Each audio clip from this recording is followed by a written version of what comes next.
에이. 하늘 낮은 곳에서 이야기를 한다네. 하늘 낮은 곳에서 노래를 부른다네.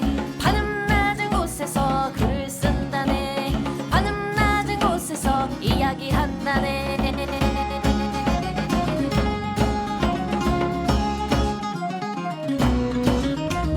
천원돌파이 플랫 619화 어제 뭐 봤어 75번째 편 시작하겠습니다. 뭐예요? 저는 대중문화 칼럼니스트 강상준입니다. 전대입니다. 아유 오래 걸리네. 이렇게 하라고 이렇게. 아이, 정과장입니다. 뭐 콜라 까는데 뭐 이렇게. 그러니까 뭐 이렇게 공들여. 짠! 이거 먼저 마시고 그래. 시원하다. 아우, 역시 탄산이요. 자, 들어가기 전에 네. 알고 계시겠지만 네. 자 2025년도 에이플렛의 두 번째 책 김영리 SF 판타지 장편 소설 둠스데이 프린세스, 한국말로 하면 종말의 공주. 자, 텀블벅에서 크라우드 펀딩 오픈했습니다. 네. 잘 되고 있겠죠? 그러니까 이쯤 되면은 막 일이 찍고 있는 거 아니야? 잘 안 되면은 또 방송 또 잠깐 또 쉬다 오는 거지 뭐. 이번에 한 6개월 쉴까? 아 그래. 왕삐짐 요번에는 저번 때 살짝 삐짐. 아니 저번 때도 왕삐짐인데. 현재 보기 힘든 그런 타입의 소설이거든요. 네. 싸우는 미소녀와 좀비 아포칼립스가 혼재된 뭐 그런 기계와 인공지능과 뭐 인간이 다투는 듯한 그런 이야기들도 담겨 있는 굉장히 독특한 소설이라고 생각이 되고, 김영리 작가 뭐 검색해 보시면 굉장히 많은 작품을 쓰신 장르 소설 작가님이시고 네. 해서 되게 뭐, 술술 읽혀요. 네. 재밌게 봤어요. 저는. 비행기 안에서 후딱 읽었다니까요. 아 맞다 진짜 저는 이제 편집하면서 읽었잖아요. 우리 오키나와 갔다 오는 날이었는데 그때 폭설 내려가지고 한참 공항에 묶여 있었던 그날이었는데 마침 이제 읽을 책도 없고 뭐도 없고 하는 찰나에 투고가 딱 들어왔는데, 보통의 투고는 그렇게 한꺼번에 다 읽진 못하죠. 근데 너무 재밌어서 사실 거의 다 읽었다. 비행기 안에서 뭐 그런 작품입니다. 네. 자, 그러면 어제 뭐 봤어? 어제 뭐 하지? 봤어? 진짜 어제 봤어요? 어제 뭐 봤어?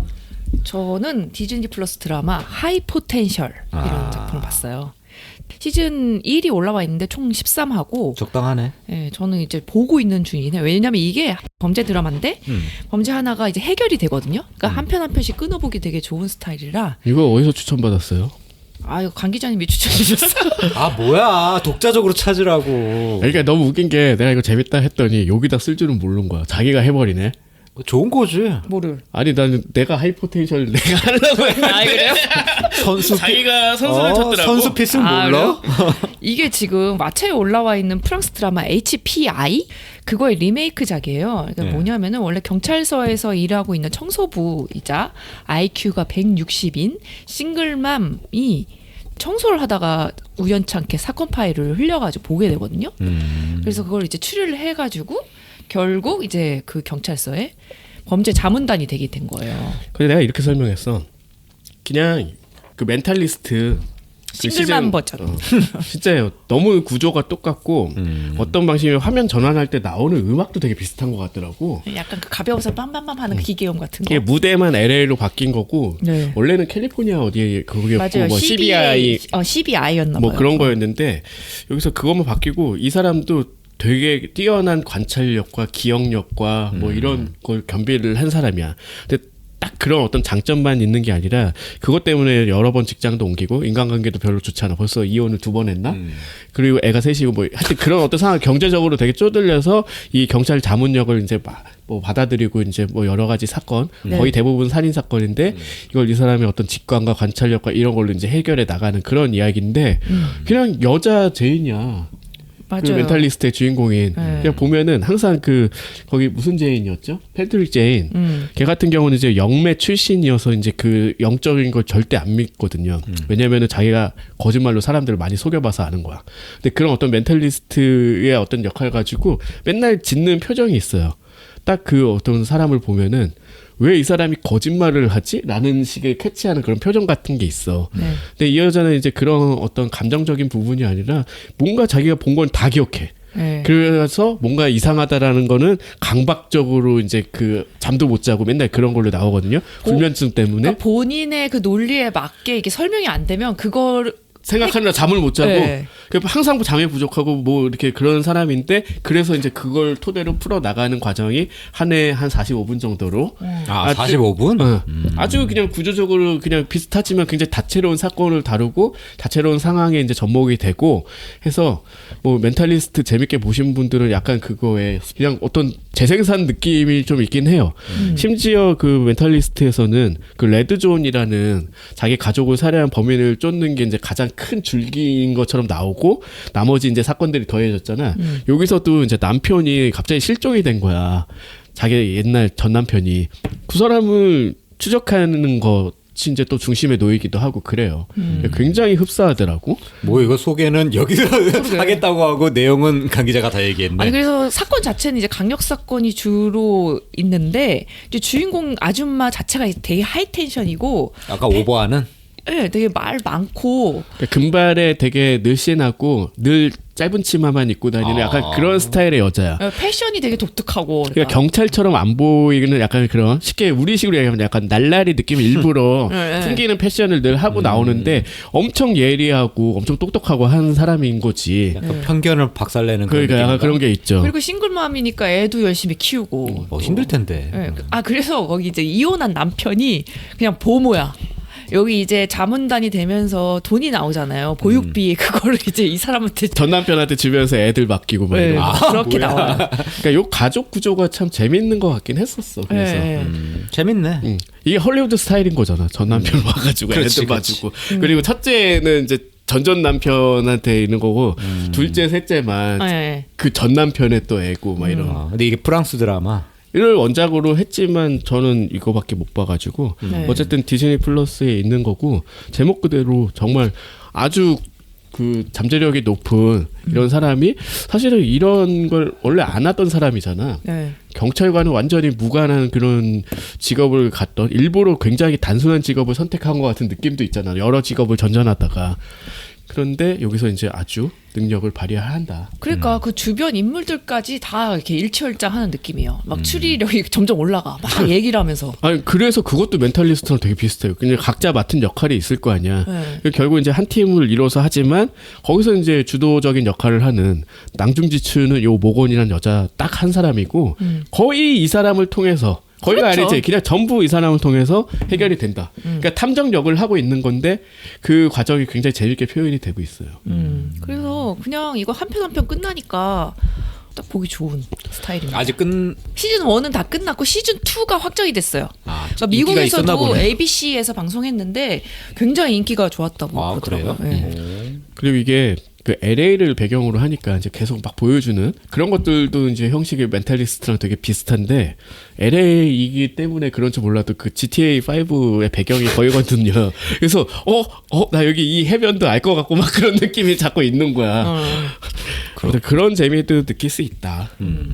아니 그래서 또 이제 강 기자님한테 추천받은 소설책을 아 이것도 나 요번에 최근에 이상한 집 2라고 이거 많이 회자가 되던 나왔는데 책이잖아요. 그래서 저는 이제 이상한 집 첫 번째 편을 보고 지금 이상한 집 2를 보고 있는 중이에요. 그러니까 이상한 집이라는 게 그때 유튜브에서 막 화제가 됐던 작품이라고 하더라고요. 유튜브를 잘 활용했죠 홍보로. 네, 그렇게 했는데 이거 이제 책으로 출간이 돼가지고 뭐냐면 평면도를 보고서 이상한 부분들을 짚어 나가는 거예요. 이런 공간이 있는데 여기는 왜 있었을까? 이런 거를 이제 그 주인공인 필자라는 사람하고 우케츠지. 우케츠라는 그리고 지인 건축가가 한 명 나오거든요. 걔가 이제 탐정력을 하는 것처럼. 네. 그러니까 사실 이 작품은 뭐 내가 또 설명해도 되나? 네, 하세요. 조금만 하세요. 조금만 할게. 네. 그러니까 이게 논픽션인 것처럼 쓴 픽션이에요. 네, 네. 그러니까 이런 이상한 평면도가 있어서 이제 생각을 해보면 약간 집 구조가 너무 어색한 거야. 거기서부터 이 집에 뭔가 범죄와 뭐 연관된 뭐가 있을까 이렇게 조금씩 추리해 나가다가 사실은 이상한 집 그 1편 같은 경우를 조금 실망했던 건 뭐였냐면 뒤로 갈수록 너무 이렇게 방만한 구석인 거야. 굳이 이렇게 종교적인 뭐 이런 것까지 가야 됐었나? 네. 그런 느낌으로 이제 좀 전개가 너무 되는 건데. 가한 느낌.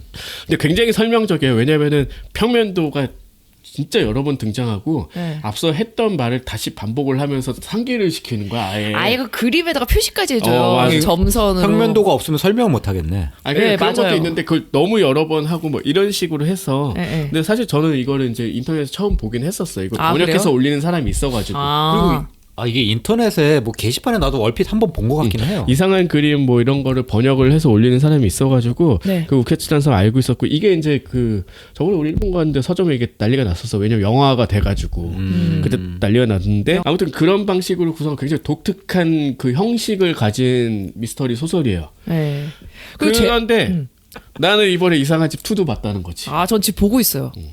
이상한 집 2는 오히려 1편보다 훨씬 낫다는 생각이었어. 그러니까 이게 아마 부제가 뭐 11개의 평면도인가 그래. 네, 11개.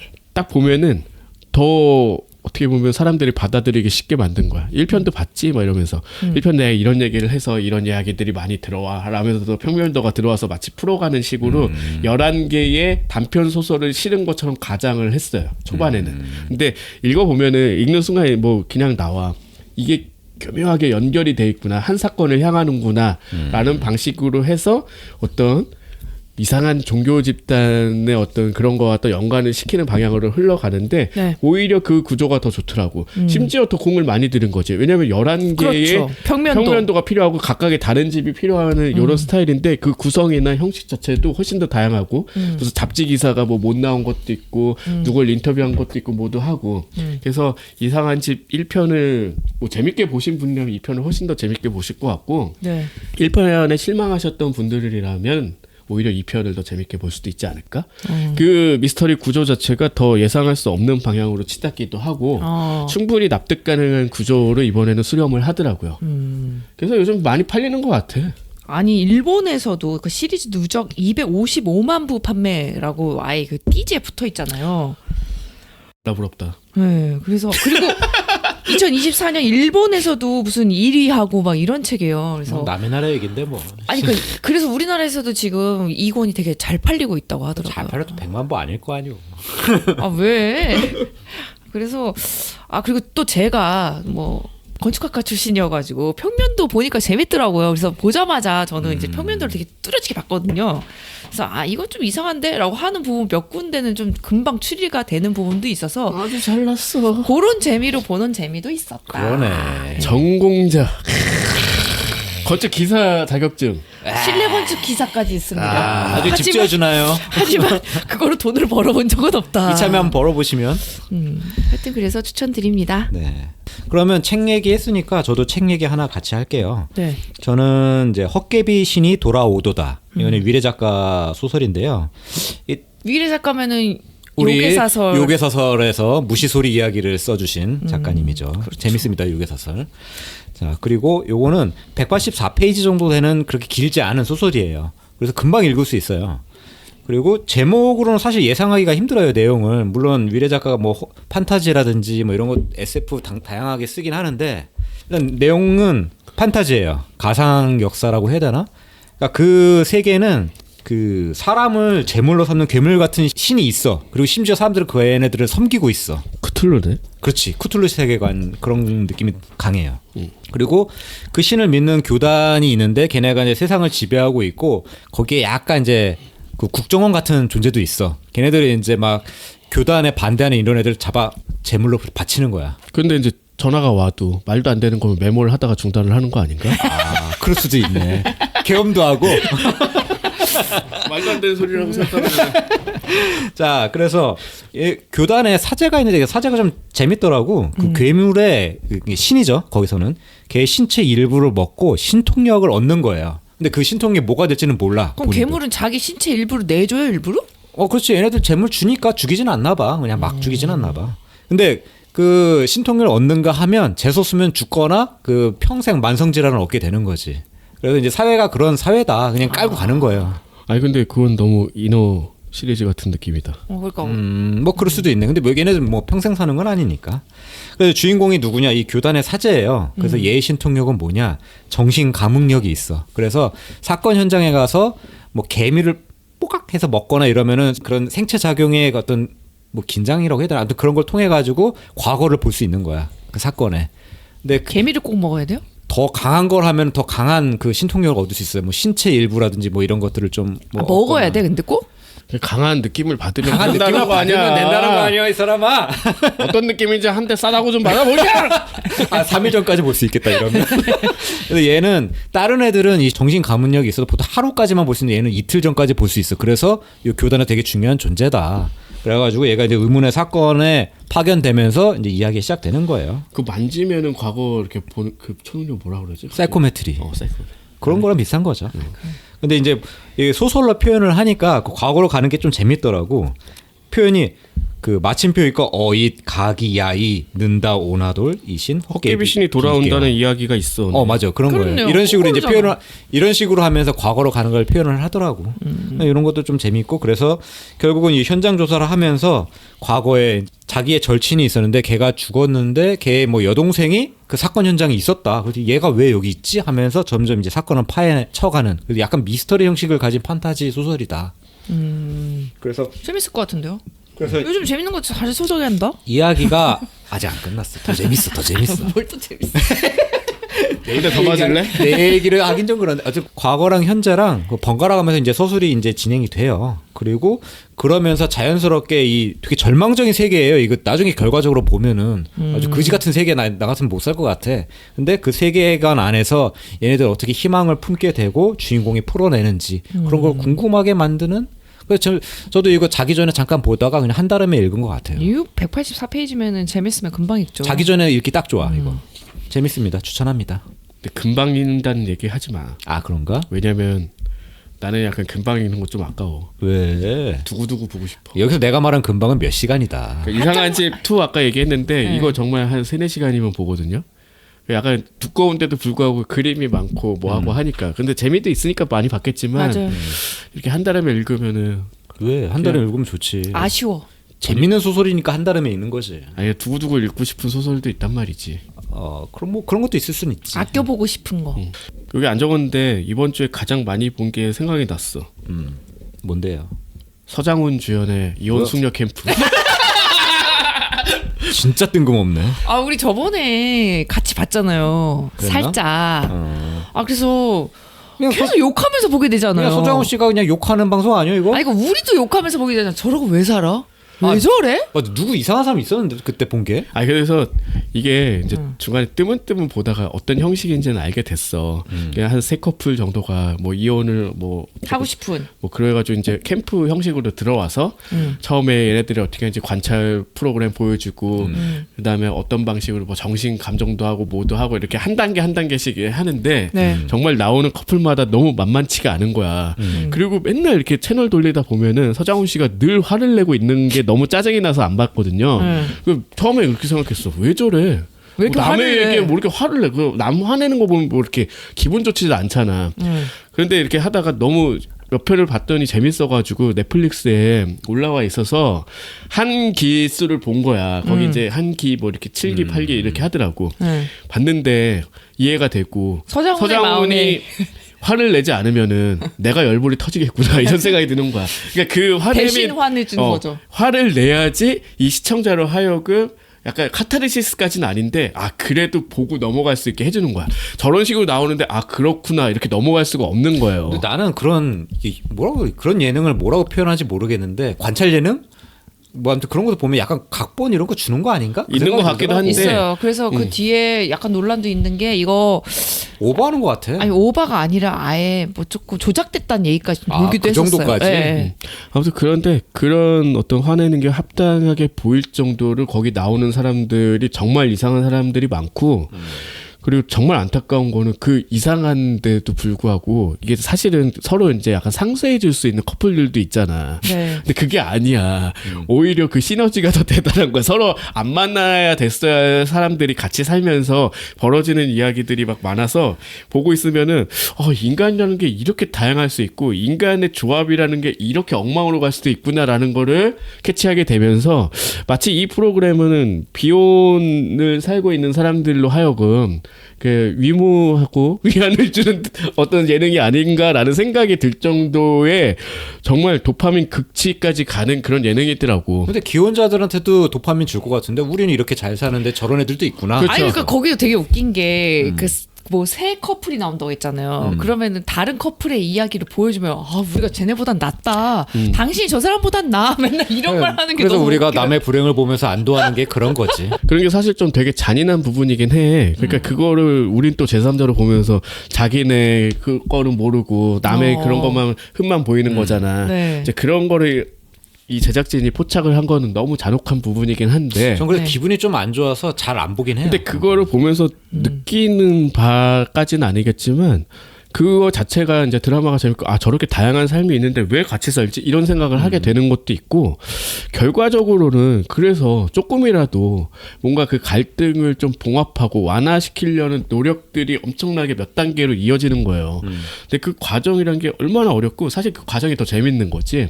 당신은 잘못된 사람이다라는 걸 가르쳐주면서 하는 것도 있고 어떻게 바뀌어야 된다라고 하는 것도 있고 물론 거기에 이제 설득이 되는 사람도 있고 아닌 사람도 있을 거 아니에요.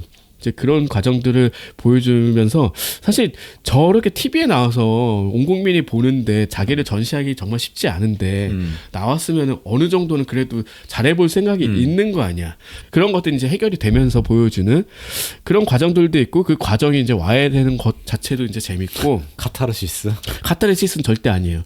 그러니까 뭔가 해결된다기보다는 그 이렇게 재밌는 드라마를 억지로 쓰라면 못 쓸 건데 저 사람들은 모르겠지만 저 사람의 갈등을 내가 즐긴다면 너무 죄책감이 들겠지만 그런 것들을 보여주는 어떻게 보면 진짜 현 시대에 가장 극단으로 간 진짜 예능의 한 어떤 편린지 같이 보이긴 하더라고. 근데 이게 갈등 구조라든지 이렇게 위기를 이게 해결하는 게 어떻게 보면은 스포츠에서 그런 거 많이 느낄 수 있잖아요. 이게 뭐 위기 상황이라든지 이런 것들을 막 해결하고 그러는데 그거를 이런 예능에서까지 이렇게 막 극적으로 느껴야 되나 그 그래서 생각 좀 들어. 다 본 게 아니라 한 기수를 보니까 그 뒤에 기수까지 뭐 이렇게 계속 볼 생각은 별로 안 들긴 했어. 좀 그것만으로도 피곤하죠. 그게 왜냐면은 한 기수를 한 5편 정도로 3편인가 4편인가 다루더라고. 근데 그 한 편이 1시간 40분 정도예요. 아, 왜 이렇게 길어? 그러니까 이게 한번 보면은 그래서 쭉 보게 한 기수 어떻게 구성되어 있는지 궁금하니까 다 봤어. 근데 아 뒤에까지는 안 봐도 되겠다 이런 생각이 들긴 했어요. 아, 노부부 케미로 살아야지. 그렇게 어떻게 살아? 근데 그런 사람들도 있고 재혼까지 해서 왜 저럴까 이런 생각도 들긴 하지만 또 나름대로 이유도 있는 거고. 뭐 그렇지. 그러니까 그 한 인간으로서 막장인 사람도 분명히 있어요. 그걸 또 받아주는 사람도 있으니까 이때까지 뭐 살고 아직 이혼 안 하고 뭐 그런 것도 있겠고. 근데 어떻게 보면 또 나름의 또 항변을 들을 수도 있고 이 남편 쪽 얘기를 듣다가 또 아내 쪽 얘기를 들으면 또 완전히 반전이 되는 경우도 있고 이제 그런 방식으로 구성을 한 거지. 그래서 한마디로 얘기하자면 굉장히 드라마틱하다.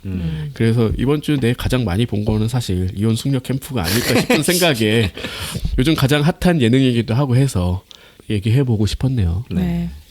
밥 드라마 아, 밥 되게 좋아해. 2개. 2개? 2개. 일단 과식이야. 내 이런 구조를 참 좋아하긴 하잖아. 별로인 거 하나 소개하고 정말 재밌는 거 소개하고.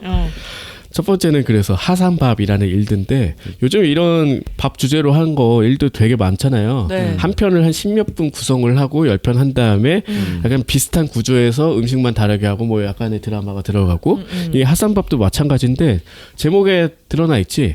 이 여주인공이 나오고 얘 취미는 그거야. 등산. 아. 등산 되게 열심히 해. 그리고 막 내려와. 그 막 되게 배고프고 막 이러잖아. 네. 힘도 딱 했고 운동도 했고. 그리고 얘의 목표는 하산에서 정말 맛있는 밥을 먹기 위해서 등산을 하는 거거든. 아, 저 엄마가 예전에 등산하실 때 그랬었어요. 그 같이 하는 무리에 꼭 이제 술을 싸가지고 온다는 거예요. 그럼 하산길에 어디 거의 내려왔을 때 뭐 막걸리, 맥주 막 꺼내가지고 먹으면 그게 꿀맛이래. 등산하는 사람은 하산할 때 먹는 막걸리가 짱이지. 그러니까 그것 때문에 한다는 거였었거든요. 그래서 이 여주인공 같은 경우도 내려오면 이제 맥주 한잔 하고 뭐 하고 당연히 이제 그게 꿀맛처럼 느껴지고 네. 그리고 약간 서민적인 음식들을 좀 많이 먹는 편이긴 해. 그러니까 뭐 되게 간단하고 이제 등산로 아래에 있을 만한 거. 그러니까 뭐예요? 우리식으로 따지면은 뭐 국밥? 도토리묵이나 뭐 그런 건데 그런 게 아니고 얘네들은 뭐 돈가스 먹을 때도 있고 뭐 아지후라이 뭐 이런 거 할 때도 있고 아 뭐 조금 먹고 싶을 땐 이제 야키니쿠를 또 혼자 가서 먹기도 하고 뭐 이러더라고. 거기서 뭐 합석도 하고 뭐도 하고. 그리고 직업은 이제 뭐 일러스트레이터라서 이제 자기가 거기에 내려와서 먹은 거 막 이렇게 그리기도 하고 만난 사람 그리기도 하고 이제 그런 식으로 굉장히 그냥 심플하게 구성되고 뭐 이렇게 맛있게 먹는 그리고 뭐 등산로를 좀 보여주고 그 아래 진짜 식당을 보여주고 약간 그런 드라마인데 근데 왜 별로예요? 진짜 추천하고 싶은 건 다카스기가의 도시락이기 때문에. 왜?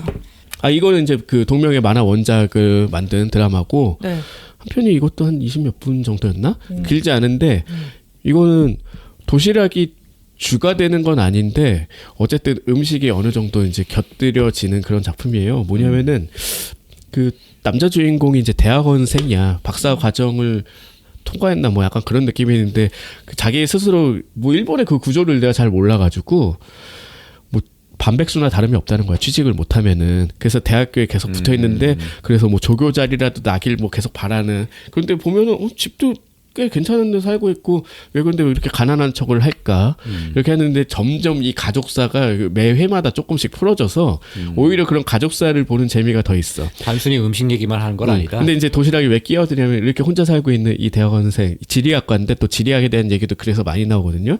근데 얘가 자기 사촌 동생과 이제 같이 살게 돼. 왜? 사촌 동생의 엄마 즉 고모가 돌아가셔가지고 아이고. 얘가 같이 지낼 사람이 없어서 자기가 그래 후견인이 되는데 그럼 얘는 몇 살인 거예요? 얘는 중학생. 중학교 1학년생이야. 어린애구나. 얘는 30살이 막 되내고. 그렇게 해서 살게 되는데 결국 그런 거잖아. 도시락은 내가 싸줄게. 이러면서 얘가 사실은 아하. 되게 서툰 요리 실력을 가지고 있다가 둘이 이제 같이 살면서 조금씩 노력해가면서 치유의 드라마인가? 가족이 돼가는 과정. 그런 거죠. 그런데 이 여자애 같은 경우는 굉장히 또 엄마랑 어떻게 살았는지 몰라도 엄청 절약하고 중학생이에요? 여자예요? 걔가 그래가지고 이제 그런 게 포인트가 되기도 하는데 이 가족사가 조금씩 전개되는 게 이 남자 지리학과 이 학생이 왜 혼자 사냐? 부모님이 교통사고로 돌아가신 거야 다. 근데 그 고모랑은 그래서 고모가 자기를 키워준 거였어. 예전에. 근데 자기가 그 지리학과 대학에 합격하자마자 고모가 집을 나갔어. 왜? 잘 지내 이러고. 뭐야? 그러니까 그런 게 이제 있고 나가서 이 지역도 나고야여서 더 재밌는 것도 있어요. 나고야만의 어떤 그 지역 명물 같은 게 많잖아. 미소카츠니 뭐니 뭐. 장어덮밥. 그런 게 있잖아요. 히츠마부시. 그런 게 많이 나오기도 하는데 그래서 도쿄에서 그 엄마랑 이 딸이 둘이 살았던 거야. 아빠도 없이.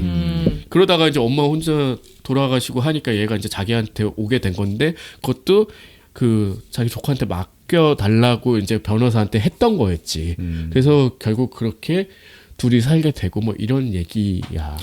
뭐가 약간 위국 일기 같은데? 그런 점도 좀 있고.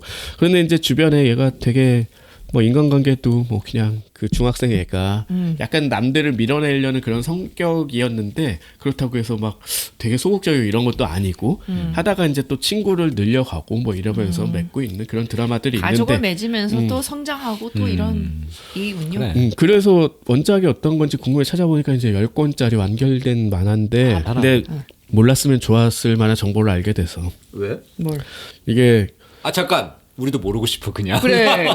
우리는 모르고 싶다고. 그래, 우리도 모르고 보자. 싶은 정보. 아니 알려주려고. 이 드라마가 끝나도 그런 뉘앙스는 크게 보이지 않아서. 그럼 그러니까 보이지 마. 그러니까 이게 가족이 돼가는 것도 있지만 그냥 좋아하는 감정도 있을 수 있잖아. 그 남자가 이 어린애를 좋아하는 건 아니고 이게 어린애는 이 오빠가 좋을 수 있잖아. 안 돼. 그럴 수 근데 있긴 이게 하지. 키잡물로 간다고 하더라고. 안 돼. 키잡이 싫어. 뭐야? 키잡 몰라? 키워서 잡아먹. 아씨 뭐.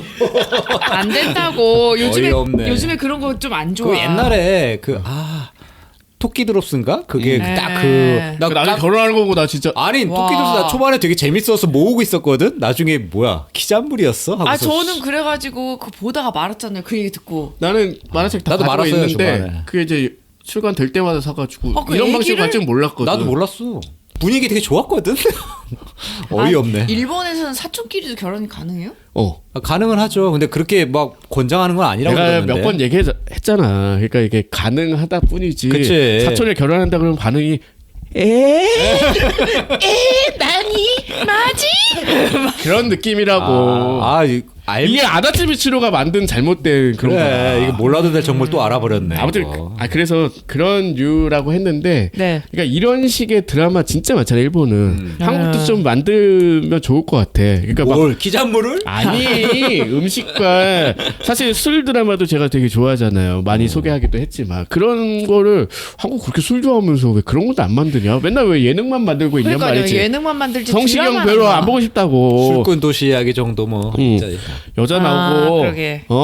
이쁜이들 나오고 아니 그거 뭐라는 솔직히 좀 요즘에 유튜브 쇼츠 같은 데 보면은 간단하게 만들 수 있는 음식 소개하는 거 많잖아요. 그걸 접목시켜가지고 재밌는 얘기 드라마로 나중에 만들면 이 순간에도 준비하고 있을 수 있어. 그러니까 있기도 했어. 근데 이제 그런 어떤 픽션물로 만드는 게 한국 스타일로는 잘 안 어울린다라는 생각도 들 법해. 만든 거 보면은 그렇게 재미는 없었거든요.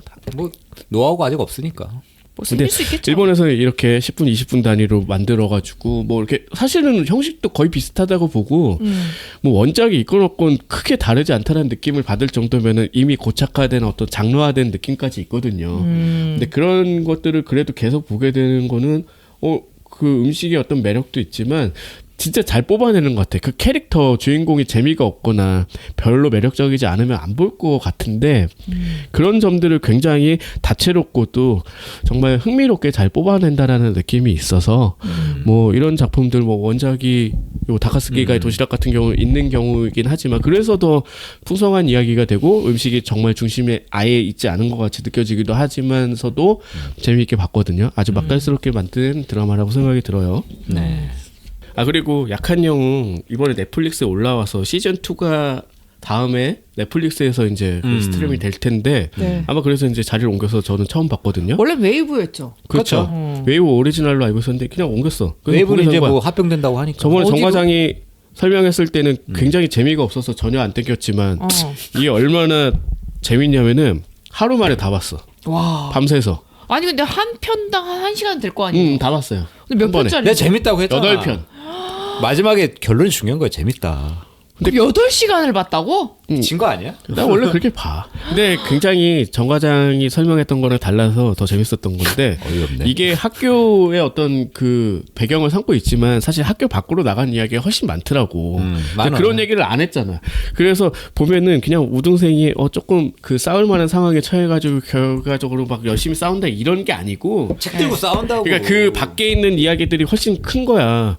나가 보니까 결국 그런 어떤 범죄와 맞닥뜨리게 되고 마약 범죄. 사실은 이게 뭐 고등학생이 무슨 클럽에 모여서 50만 원짜리 양주 먹고 맨날 이런 게 나가 그런 건 좀 어이가 없고 현실 같지 않게 느껴지긴 했는데 또 아버지가 의원이고 뭐 좀 돈도 있는 것 같고 이런 애들이 얽히면서 그 학교 밖에서 여러 사람들이 이제 귀합해서 싸우고 뭐 이런 내용이 주가 돼가지고 네. 그냥 그런 어떤 장르적인 재미로 봐야 되겠지. 또 클리셰라고. 액션이 좋잖아 또. 액션이 굉장히 재밌게 잘 만들었고 그때 또 액션 좋다는 얘기는 엄청 그래. 얘기했었던 거 같아요. 주인공이 그 배우가 뭐 아이돌하는 친구인가? 난 몰랐는데 그렇다고 하는 거야. 아 그래 눈이 굉장히 슬프더라고. 아 그리고 진짜 약간 모범생처럼 보이지 않았어요? 아 그랬어.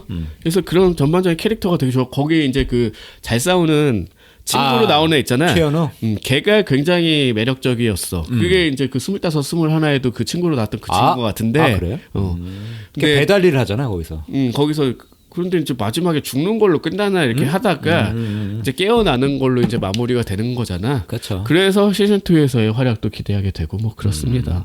아무튼 그냥 왜 이렇게 밤새서 보는 게 이상한 거야? 네. 이상하지. 아니 보통 한 9시 이렇게 아니 야구 일찍 끝났어 9시에 봐. 그럼 뭐 새벽에 보는 거지 뭐. 아, 그 아, 그 얘기한 일상적인 김에 패턴이 아니야 그건. 하나만 더 얹히자면은 갑자기 네. 얹어봐요. 야구가 개막했습니다. 뭐라는 거야 갑자기. 아 그래서 야구도 보고 있다고요. 아이씨 그런 거 하나도 안 궁금해. 다음에 하시든가 그러면. 아니 왜냐면은 자 정리할게요. 인상적인 네. 경기 다음에 정리해. 자 디즈니 플러스 드라마 하이 포텐셜, 자 소설 이상한 집과 이상한 집 2, 그리고 위례 작가 소설 헛개비 신이 돌아오도다, 예능 프로그램 이원 숙녀 캠프, 그리고 일드 하산밥 다카스기가의 도시락, 그리고 마지막으로 제가 한 번에 다 본 이제 넷플릭스로 편입된 약한 영웅까지. 시즌 야구 쓰다. KBO 야구. 집착 쩌네. 얘기해 보았습니다. 네. 많이 얘기했네. 책을 사주세요. 둠스데이 프린세스 하고 텀블벅. 독설록. 그렇죠. 독설록. 그리고 위례 작가님이 참여하신 요괴사설. 그렇지. 그게. 그것도 재밌어요. 네. 우리 이거 이제 막 대놓고 이제 광고하자. 그거 하고 있어. 잊을만 하면 10분에 한 번씩 하자. 그래. 막 갑자기 뜬금없이 막 책 제목 얘기해. 다음 특집은 요괴사설로 막 이렇게 만들고 막 이렇게 하는. 그러니까. 아니 근데 작가님 또 모시고 얘기할 수 있으면 좋은데 작년에 그거 아유. 못해서 아쉽고. 그래 빨리 선고 떨어지면 기쁜 마음으로 해야지. 자 A보다 반음 낮은 곳에 숨어있는 대중문화의 모든 것 천원 돌파 에이플렛!